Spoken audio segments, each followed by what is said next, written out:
Banyak orang bertanya kepada saya tentang bagaimana caranya atau apa sih rencana Tuhan dalam hidupnya. Ada banyak orang juga menanyakan demikian. Apa sih rencana Tuhan dalam hidupnya? Dan tidak pernah seperti sebelumnya, selama 10 tahun terakhir ini ada banyak buku tentang purpose of life, tentang tujuan hidup. Dan kebanyakan orang sekarang udah mulai mengerti bahwa mereka hidup itu ada tujuannya. Sama seperti segala sesuatu yang ada di sekitar kita ini ada diciptakan untuk tujuan tertentu.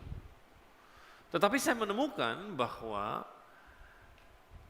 ada sesuatu lebih dahulu yang harus di-fix, yang harus dibikin betul, yang harus direstorasi, yang harus dibenerin sebelum seseorang bisa mengenal rencana Tuhan dalam hidupnya. Yaitu identitas diri. Sebab saya ketemukan bahwa rencana Tuhan itu selalu besar. Karena Tuhan yang kita sembah adalah Tuhan yang besar. Kenapa rencananya selalu besar? Karena saudara itu luar biasa hebat. Manusia itu begitu canggih, begitu luar biasa hebatnya, punya kemampuan yang sangat dahsyat dan ajaib. Tapi sayang tidak semua manusia mengerti kemampuannya sendiri. Tapi Tuhan yang menciptakan manusia tersebut mengerti kemampuan manusia. Sama seperti tidak ada yang tahu iPhone jauh lebih baik daripada Apple yang menciptakan iPhone tersebut.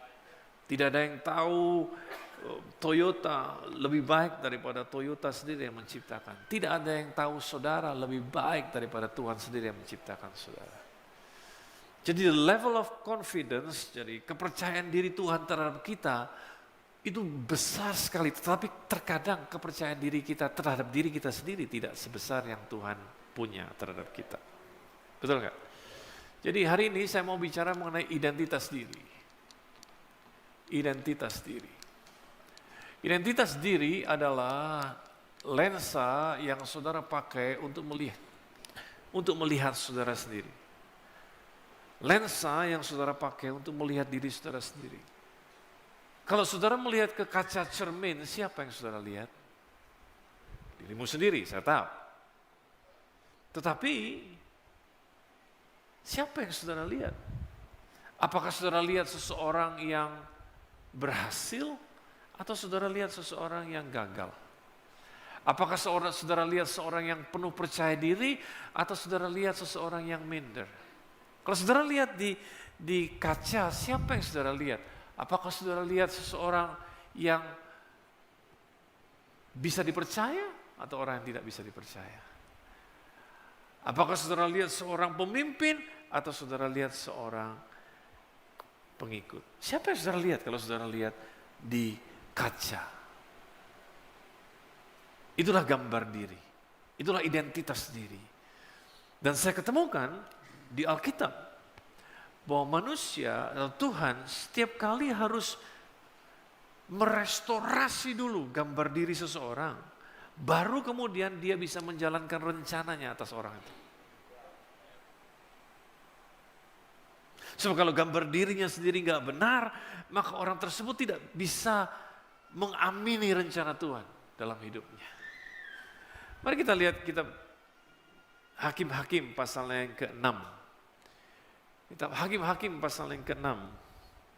And by the way, saya lupa untuk memberitahu bahwa ada CD-CD atau DVD yang saya dibawa oleh rekan-rekan khusus terbang ke Surabaya, bawa banyak ini untuk menyediakan resources buat saudara, karena waktu yang saya punya cuma sekitar 38 menit tersisa, tapi ini ada begitu banyak pengajaran yang perlu saudara tahu, yang saudara bisa dapatkan di bawah kalau saudara mau. Ada buku saya juga, saudara bisa minta tanda tangan saya kalau saudara mau nanti. Tapi ini beberapa CD tentang family, tentang iman, tentang murah hati, tentang Good Friday dan lain sebagainya. Saya minta tolong, tadi sebelah situ sudah ya, saya minta tolong Bobby bisa tolong. Siapa yang mau? Wah, Coba tolong dikasih pada siapa yang mau, Bobby. Kitab Hakim-Hakim pasal yang ke-6 ayat yang ke-11. Hakim-Hakim 6 ayat yang ke-11. Kemudian datanglah malaikat Tuhan dan duduk di bawah pohon tarbantin di Ofra, kepunyaan Yoas orang Abiezer itu. Sedang Gideon, anaknya, mengirik gandum di tempat pemerasan anggur. Perhatikan, mengirik gandum di tempat pemerasan anggur agar tersembunyi bagi orang Midian. Malaikat Tuhan menampakkan diri kepadanya dan berfirman kepadanya, demikian, Tuhan menyertai engkau, ya pahlawan yang gagah berani. Itulah lensa yang Tuhan pakai untuk lihat Gideon. Seorang pahlawan yang gagah berani. Tetapi rupanya Gideon gak punya lensa yang sama untuk lihat dirinya sendiri. Karena jawab Gideon kepadanya, Tuhanku. Sama ya, ini satu geng sama Musa. Tadi di kebaktian pertama saya kupas soal Musa. Musa juga ngomong yang sama, Tuhan. Tuhanku, jika Tuhan menyertai kami, mengapa semuanya ini menimpa kami? Di manakah segala perbuatan-perbuatan yang ajaib yang diceritakan oleh nenek moyang kami kepada kami ketika mereka berkata, bukankah Tuhan yang menuntun kami keluar dari Mesir? Tapi sekarang Tuhan membuang kami dan menyerahkan kami ke dalam cengkeraman orang Midian. Itulah persepsi dia, cara pandang dia terhadap Tuhan, bahwa Tuhanlah yang menyebabkan semua kesulitan ini terjadi dalam hidupnya. Lalu berpanggillah Tuhan kepadanya dan berfirman, pergilah dengan kekuatanmu itu. Pergilah dengan kekuatanmu ini dan selamatkanlah orang Israel dari cengkeraman orang Midian. Bukankah aku mengutus engkau? Si Tuhan lihat Gideon sebagai seorang pahlawan, Tuhan lihat Gideon sebagai seseorang yang punya kekuatan yang luar biasa. Tapi Gideon gak lihat itu dalam dirinya sendiri. Kemudian dia ngomong lagi, Tuhanku, dengan apakah akan kuselamatkan orang Israel? Ketahuilah, ini ngasih data sama penciptanya sendiri. Seolah-olah penciptanya gak tahu. Tuhanku, dengan apakah aku selamatkan orang Israel? Ketahuilah, kaumku yang paling kecil di antara suku Manase. Kalau saya jadi Tuhan, so what gitu loh. Aku yang paling kecil di antara suku Manase. Dan aku pun yang paling muda di antara kaum keluargaku. Artinya dia ngomong, aku ini orang kecil, aku ini gak punya pengalaman, aku ini gak bisa apa-apa. Bukan apa yang Tuhan lihat, yang dia lihat, tetapi yang dia lihat adalah kekurangannya sendiri. Berfirmanlah Tuhan kepadanya, seolah-olah Tuhan tidak mengabaikan, tetapi akulah yang menyertai engkau, Tuhan bilang. Sebab itu engkau akan memukul kala orang Midian itu sampai habis. Seolah-olah Tuhan gak kompromi sama sekali, dia tidak mengiyakan sama sekali apa yang dia lihat tentang dirinya sendiri, karena memang itu pandangan yang salah dan keliru.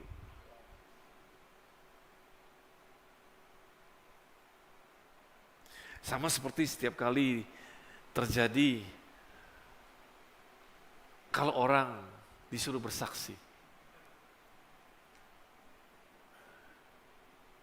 Saya dapati ada orang yang cerita tentang kemurahan Tuhan. Waduh, Tuhan baik banget loh, Tuhan begini. Wah ya, saya doa dijawab Tuhan begini. Makanya mesti ke gereja, gini. Terus kemudian saya bilang, iya deh kalau gitu, bagus banget nih berita dari kamu. Minggu depan kamu bersaksi ya.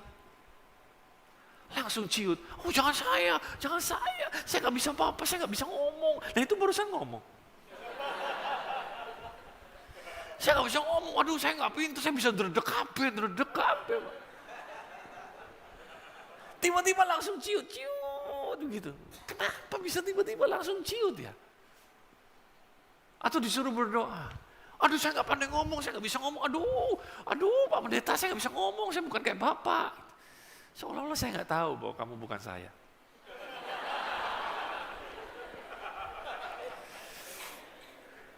Identitas diri, baru disuruh bersaksi aja, atau baru disuruh berdoa langsung merasa nggak mampu.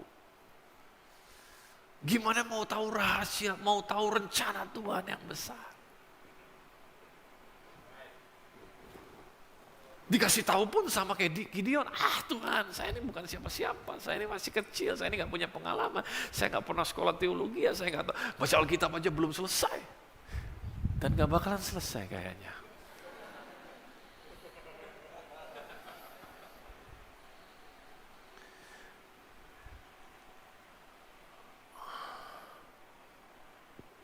Dan itu sebabnya saya katakan bahwa Tuhan harus merestorasi dulu identitas diri seseorang sebelum dia bisa memperkenalkan rencananya, sebelum rencananya bisa dijalankan. Dan bukan hanya itu, tetapi identitas diri seseorang menghalangi orang tersebut untuk bisa menerima janji Tuhan. Tadi 3 waktu yang pertama saya jelaskan tentang para pengintai yang masuk ke dalam tanah Kanaan yang Tuhan janjikan, tanah yang berlimpah susu dan madunya, tetapi karena cara pandang dia terhadap dirinya sendiri keliru, karena dia pandang dirinya seperti belalang.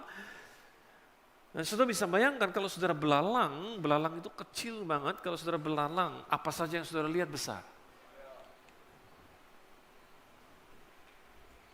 Dan akibatnya mereka nggak bisa masuk menikmati janji Tuhan, kecuali Yosua dan Kaleb. Melihat tanah yang sama, melihat situasi yang sama, tetapi dengan perspektif yang berbeda karena dia punya identitas diri yang benar. Kenapa identitas diri ini begitu penting? Karena dari identitas diri ini kita dapatkan apa yang disebut dengan harga diri. Harga diri adalah nilai yang saudara letakkan atas dirimu sendiri. Nilai yang saudara letakkan atas dirimu sendiri. Dan nilai menentukan bagaimana orang memperlakukan saudara dan bagaimana orang merespons terhadap saudara. Nilai. Penting. Kalau saya titip barang sama saudara, saudara nggak tahu barang itu apa, tapi saya titip aja. Saya titip barang ini ya. Tapi kelihatan buat saudara, nih barang apa sih?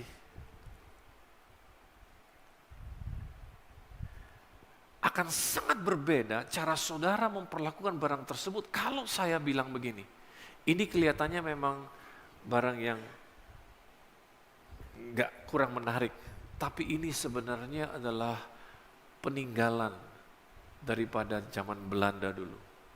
Dan ini adalah barang cuman ada 2 di dunia. Dan harganya adalah $5 juta. Pasti respon saudara terhadap barang tersebut akan jauh berbeda begitu saudara tahu harganya berapa. Dan cara saudara memperlakukan barang tersebut juga sangat berbeda. Cara saudara melindungi barang tersebut juga sangat berbeda. Dan saudara pasti akan bawa barang itu kemana-mana karena saudara takut, karena ini kalau ini hilang, gue gak sanggup bayar gitu. Bisa ngerti yang saya maksud? Harga menentukan tindakan saudara. Harga menentukan bagaimana saudara berdandan. Harga menentukan bagaimana saudara memperlakukan dirimu sendiri. Dan harga menentukan bagaimana orang memperlakukan saudara. Jadi kalau saudara diperlakukan orang secara sembrono, jangan marah dulu sama orang lain, tapi cek apakah saya taruh harga yang benar atas diri saya sendiri.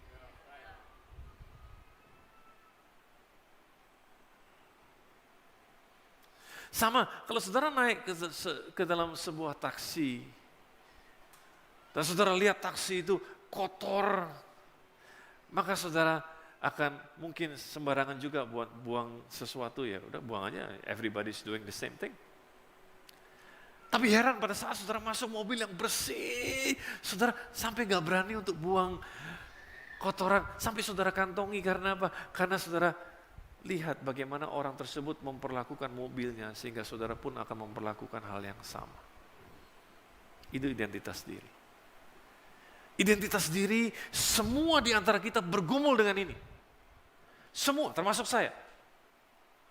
Bergumul dengan ini, tapi masalahnya tidak semua orang sampai pada masa tuanya menyelesaikan problem ini.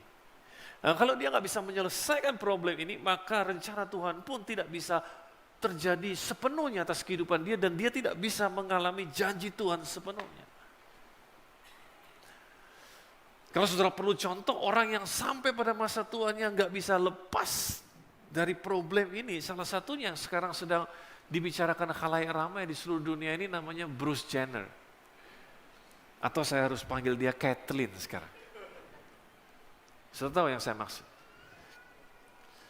Papa tirinya Kim Kardashian, mertuanya Kanye West.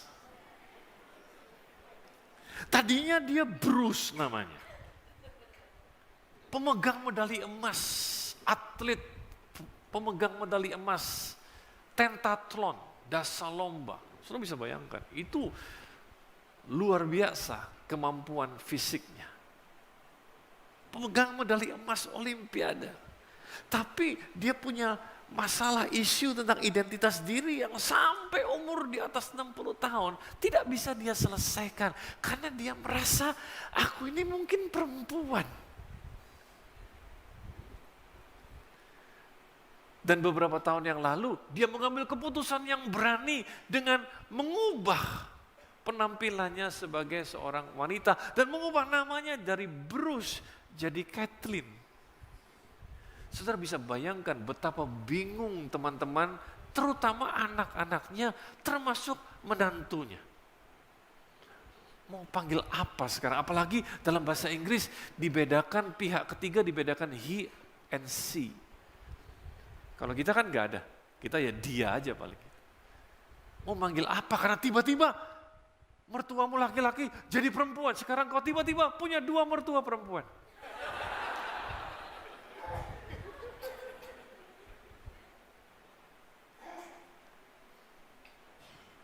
Tapi itu pun belum selesai karena ternyata dia masih menyimpan, dia belum ganti alat kelaminnya meskipun dia sudah merubah penampilannya di seorang wanita. Karena dia sendiri masih bingung sebetulnya. Kenapa dia bingung? Karena meskipun dia rubah tubuhnya sebagai seorang wanita, dia masih naksir wanita.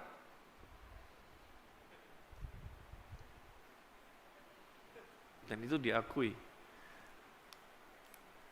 Karena saudara harus mengerti bahwa krisis identitas ini terjadi di dalam dia. Dan sesuatu yang terjadi di dalam gak bisa di-fix dengan mengubah sesuatu yang di luar. Bisa ngerti? Dari luar dia kelihatan sudah menyelesaikan krisisnya. Tetapi krisis ini dimulainya dari dalam. Dan itu sebabnya kenapa setelah diganti onderdilnya, dia masih mengalami krisis juga.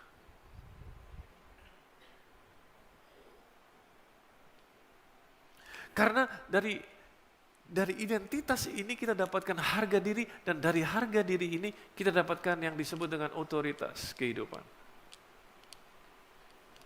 Dan otoritas hidup saudara tersambung dengan harga diri saudara. Saya katakan tadi di akhir kebaktian pertama, saya katakan bahwa saya cuman pagi kalau saya lihat kaca cermin. Pagi. Tapi setelah itu saya jarang lihat cermin sampai saya tidur. Tapi saya kasih tahu kapan saya sering lihat cermin. Saya sering lihat cermin kalau saya berhadapan dengan masalah besar. Saya sering masuk ke kamar mandi, lihat cermin.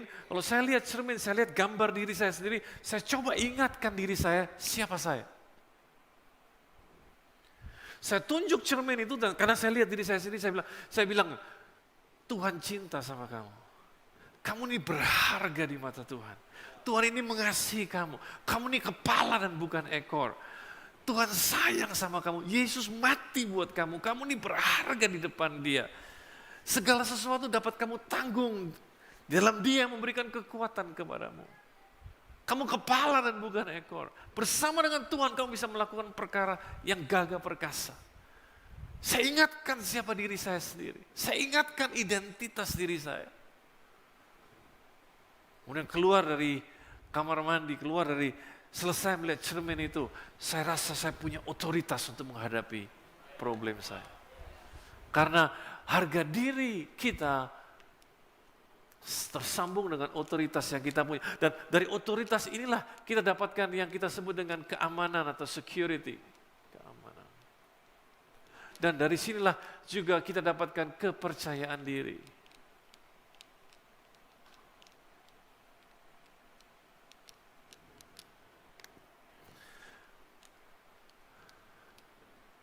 Dan karena nggak mempunyai identitas diri yang benar, maka pada saat Tuhan memberikan, tahukan rencananya kepada Gideon, Gideon jadi dia nggak punya percaya diri.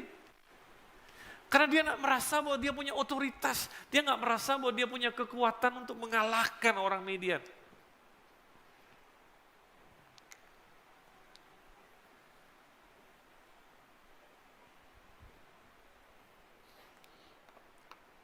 Dan begitu penting kejadian ini, sehingga kalau kita tidak menyelesaikan urusan ini, maka sulit buat kita untuk bisa melakukan perkara besar. Sulit buat Tuhan untuk bisa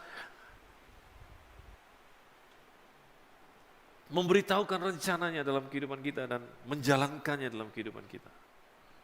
Mari kita lihat kitab Lukas pasal yang ke-15. Ada satu cerita yang menarik tentang anak yang terhilang. Saya rasa saudara tahu cerita ini. Tapi mari kita lihat cerita ini sekali lagi dengan kacamata yang berbeda. Lukas 15 ayat yang ke-11 sampai 24. Yesus berkata lagi, ada seorang mempunyai 2 anak laki-laki, kata yang bungsu kepada ayahnya, "Bapa, berikanlah kepadaku bagian harta milik kita yang menjadi hakku." Lalu ayahnya membagi-bagikan harta kekayaan itu di antara mereka. Beberapa hari kemudian anak bungsu itu menjual seluruh bagiannya lalu pergi ke negeri yang jauh. Dia menjauh dari bapaknya.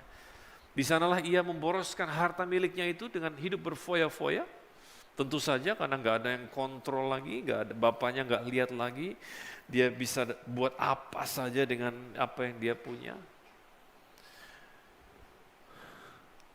Apa yang kita bisa pelajari di sini bahwa kebebasan tanpa batas bukanlah kebebasan yang sesungguhnya. Kebebasan yang sesungguhnya adalah kebebasan yang mengenal batas. Setelah itu dihabiskannya semuanya dan timbullah bencana kelaparan di dalam negeri itu dan ia pun mulai melarat.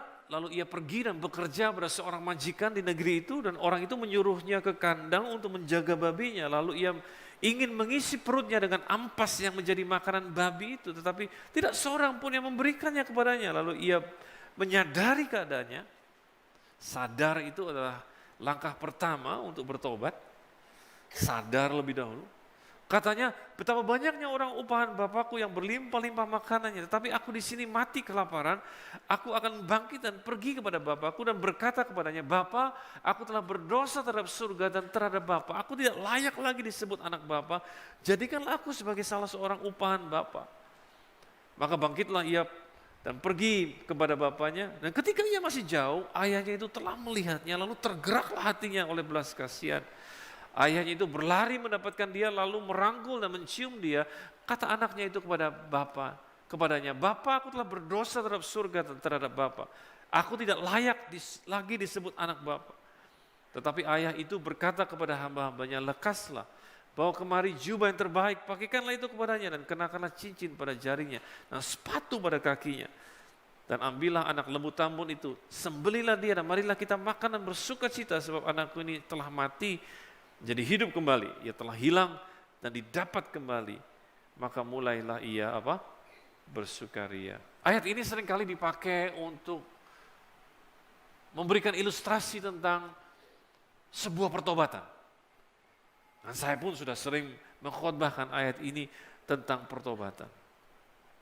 Tetapi karena saya sedang mengajar tentang identitas diri, saya mulai melihat dari persepsi identitas diri.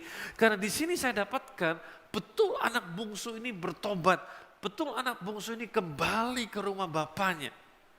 Tetapi ada yang tidak pas dengan anak bungsu ini, karena 2 kali dia bilang kepada dirinya sendiri dan kemudian kepada bapaknya bahwa aku tidak layak jadi anak Bapak. Itulah cara dia melihat dirinya sendiri. Kenapa? Karena pengalaman-pengalaman hidupnya. Karena kegagalan-kegagalan, karena kebodohannya sendiri yang menyebabkan dia kemudian ada sebagai seorang pegawai rendahan yang mengurus babi daripada seseorang. Dan mau makan dari ampas babi saja dia nggak punya, nggak bisa. Karena pengalaman-pengalaman hidupnya yang pahit, jauh dari rumah bapaknya, membuat dia kemudian disqualify himself. Dia mendiskualifikasi dirinya sendiri. Betul tindakannya baik, dia mau bertobat. Tetapi dia berkata dalam dirinya sendiri, aku ini gak layak jadi anak. Jadikan aku seorang apa? Upahan saja. Dia mendiskualifikasi dirinya sendiri. Dan waktu saya baca firman Tuhan ini tiba-tiba noeng. Saya mengerti ada banyak orang Kristen yang bertobat yang modelnya kayak dia.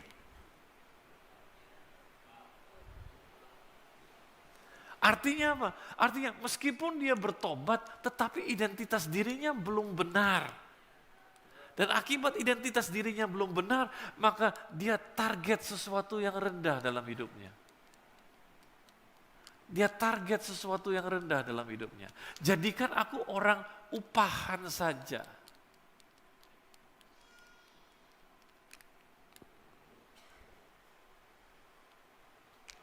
Jadikan aku orang upahan saja. Betul, dia mau bertobat, betul dia mau kembali ke rumah bapaknya, tetapi karena identitas dirinya, cara pandang dia lihat dirinya sendiri gak benar, maka dia aim low. Dia targetkan yang rendah dalam hidupnya. Karena pengalaman-pengalaman pahit yang dia terima.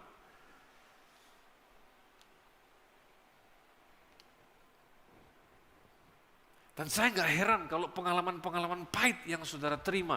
Saudara bisnis gagal, saudara bisnis lagi gagal lagi. Atau saudara mungkin pernah mengadakan hubungan dengan seseorang, gagal, 2 kali gagal, pacaran sama orang gagal lagi, dan lain pacaran lagi gagal lagi, atau menikah gagal lagi, dan lain sebagainya. Saudara menikmati pahitnya kehidupan, terus kemudian saudara bertobat, dan waktu saudara bertobat karena pukulan-pukulan yang terus-menerus saudara pernah terima, sehingga waktu saudara bertobat, saudara bilang, ya,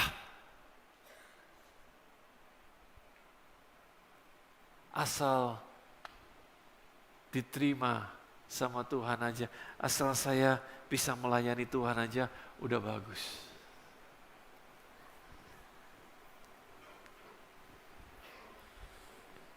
Dia disqualified himself. Dia mengurangi harga dirinya sendiri. Dia bilang, aku gak layak, aku cuma layaknya, ini harga dirinya, aku cuma layak jadi apa? Jadi orang upahan saja. Tapi saya senang bapaknya punya ide yang berbeda. Bapaknya punya ide yang berbeda. Makanya saya bilang dosa selalu mengurangi harga diri. Dosa selalu mengurangi harga diri.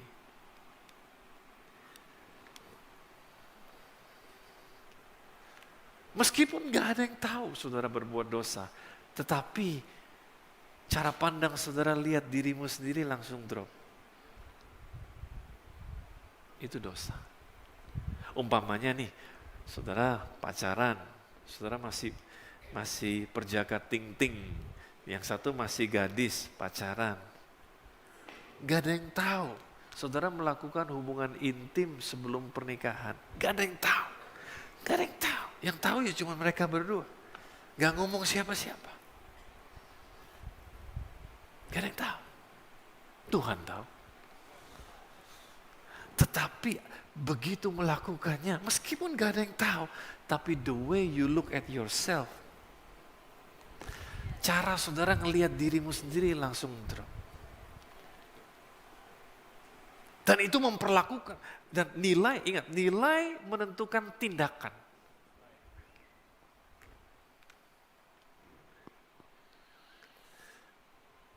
Itu sebabnya kenapa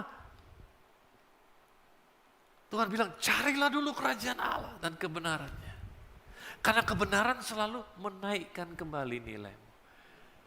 Carilah dulu kerajaan Allah dan kebenarannya, maka semuanya itu akan ditambahkan kepadamu. Karena kebenaran punya sifat menambahkan kembali. Upgrade your value. Nah ini kita lihat anak yang bungsu ini, Dia mau bertobat, dia sadar, dia mau kembali kepada bapaknya, tapi karena dosa, karena pukulan-pukulan telak yang dia terima dalam hidupnya, kegagalan demi kegagalan menyebabkan dia menilai dirinya sendiri rendah, sehingga kemudian dia aim very low. Aku akan balik asal aku jadi orang upahan bapak aja. Betul, aku mungkin gak bisa makan fine dining, tetapi paling gak aku gak makan ampas daripada babi. Orang upahan bapakku aja makanya nasi pecel, tahu telur dan rawon. Paling enggak aku makan itu deh. Tapi saya senang waktu bapaknya ngeliat.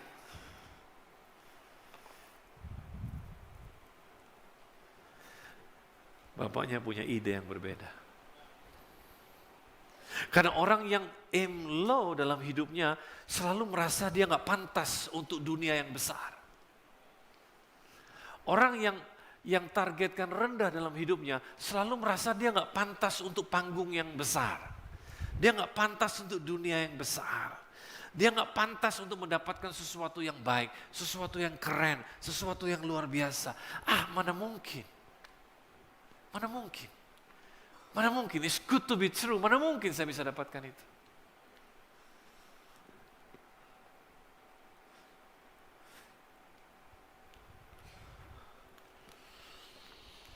Tapi melihat anaknya, bapaknya langsung lari mendapatkannya, merangkul dan mencium dia. Ingat, kemungkinan anaknya masih bau, karena kerjanya di kandang babi. Betul kan ya? Tapi bapaknya gak peduli, anaknya bau, anaknya kotor, anaknya lusuh. Itu sebabnya bapaknya gak menghakimi dia, bapaknya gak bilang, mandi dulu loh baru gue cium. Kotor banget lu. Kapan terakhir keramas? Udah sikat gigi belum? Enggak. Bapaknya langsung peluk, apapun keadaannya dia peluk. Dan tidak menyalahkan anaknya, tidak menuntut pengakuan salah, tidak menghakimi anaknya. Amazing. Dia rangkul anaknya. Seperti ini, bayangkan seperti seorang yang menciptakan sesuatu, kemudian menemukan kembali ciptaannya yang hilang. Dan dia dapati ciptaannya tidak dalam keadaan yang semestinya. Maka apa yang dia lakukan? Karena dia menciptakan barang itu. Dan barang itu dia ketemukan tidak dalam keadaan yang semestinya.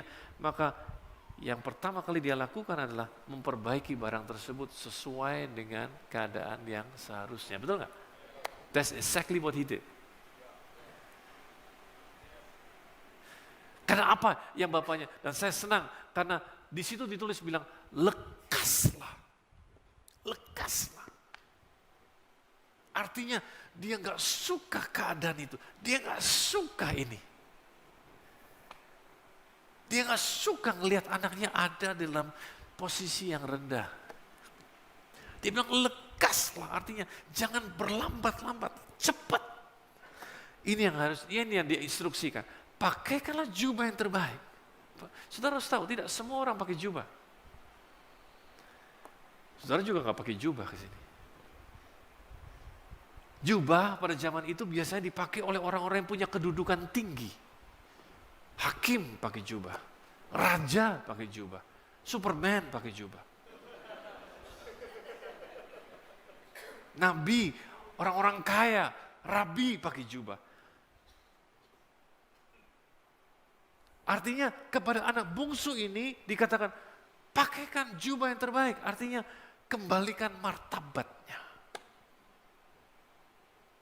Dikembalikan martabatnya. Dia dibenarkan kembali. Dikasih jubah. Kemudian bapaknya bilang pakaikanlah cincin yang pakaikanlah cincin. Cincin adalah lambang otoritas. Cincin adalah lambang otoritas. Dan kemudian gak cukup sampai di situ, pakaikanlah sandal.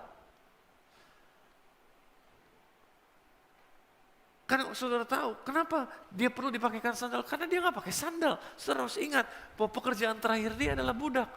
Dan budak gak pakai apa-apa. Gak pakai alas kaki. Jadi dikembalikan statusnya dari budak jadi anak. Artinya bapaknya bilang, kamu layak untuk mendapatkan yang terbaik anakku. Kamu layak untuk menerima otoritas karena kamu anakku. Kamu bermartabat, kamu tuh tinggi statusnya. Don't aim low for your life. Jangan memandang rendah dirimu.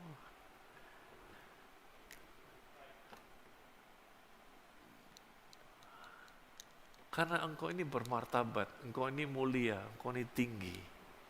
Engkau bukan orang upahan, tapi engkau seorang apa?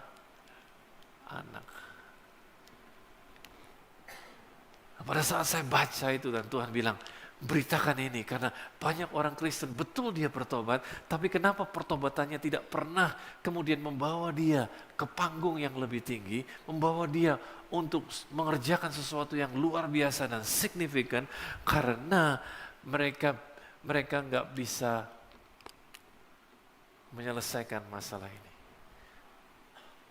Karena pengalaman-pengalaman hidupnya yang pahit yang dia ketemukan sebelum dia bertobat membuat harga dirinya terganggu. Sehingga dia tidak merasa bahwa dia punya otoritas. Akibatnya nggak ada kepercayaan diri dalam hidupnya. Bahwa dia layak mendapatkan yang terbaik. Dan bapaknya bilang, lekaslah. Pakaikan jubah yang terbaik. Pakaikan cincin, kembalikan otoritasnya. Pakaikan sepatu pada kakinya. Dan mari kita, bukan, lihat, dia cuman kepengen makan makanan daripada orang upahan bapaknya. Betul kan? Dia cuman pengen makan makanan upahan bapaknya. Karena apa? Karena dia waktu ada di kerja di jaga babi, makan sampah, makan ampasnya babi aja dia nggak bisa. Bukankah sekarang kalau kembali ke bapaknya makannya jauh lebih baik, betul nggak dia? Dia nggak makan ampas babi, tapi dia makan apa? Dia makan makanan daripada orang upahan bapaknya, betul nggak ya? Itu kan udah lebih baik daripada ampas babi, betul nggak dia? Tetapi itu bukan yang bapaknya mau. Yang bapaknya mau dia makan steak. Yang bapaknya mau, dia dapat fine dining. Yang bapaknya mau, dia dapat the best cut. Itu yang bapaknya mau. Sembelihlah. Sapi yang tambun, bukan yang kurus kering, bukan yang tambun. Wagyu. Kobe beef, itu kau layak dapatkan itu. Tapi berapa banyak di antara kita punya have faith, punya iman yang seperti itu. Dan saya nggak salahkan banyak orang kalau mereka nggak bisa aim high, kalau mereka nggak bikin betul identitas dirinya lebih dahulu.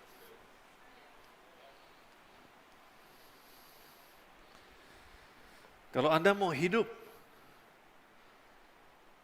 dengan berarti, having a significant life, maka Anda harus merubah cara pandang Anda tentang hidupmu sendiri, tentang dirimu sendiri. Dan harus disesuaikan dengan cara pandang Tuhan yang adalah pencipta.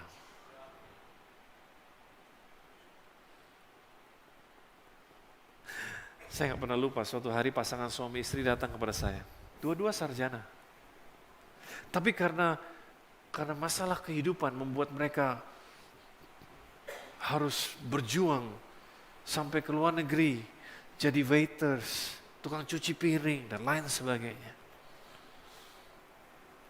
Sarjana cuma dikantongi aja, tapi kerjanya jadi waiters, jadi tukang cuci piring, jadi tukang antar sampah atau antar koran, dan lain sebagainya. Suatu hari menghadap kepada saya karena udah kembali ke tanah air dan kesulitan dapat pekerjaan.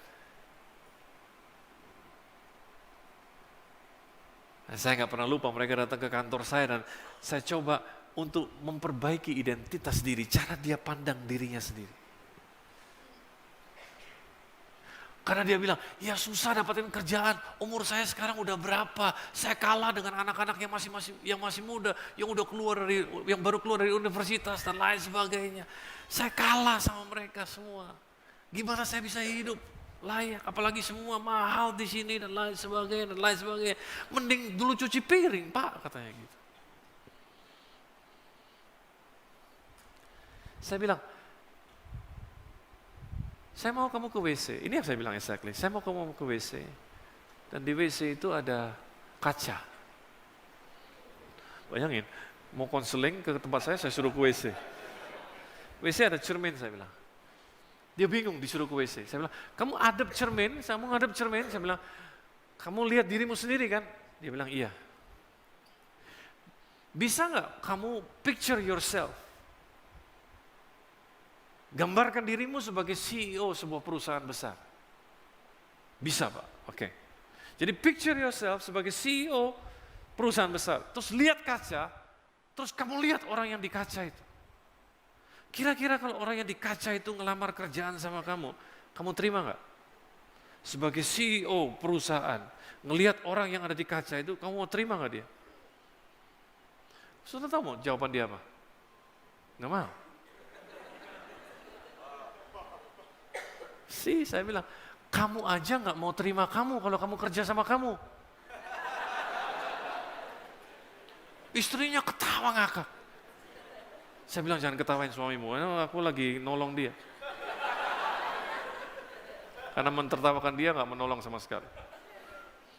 Sekarang saya bilang, sekarang ini, picture yourself as CEO, lihat kaca itu, terus kemudian pikir gini, apa yang orang di kaca tersebut harus lakukan sehingga dia bisa kamu terima?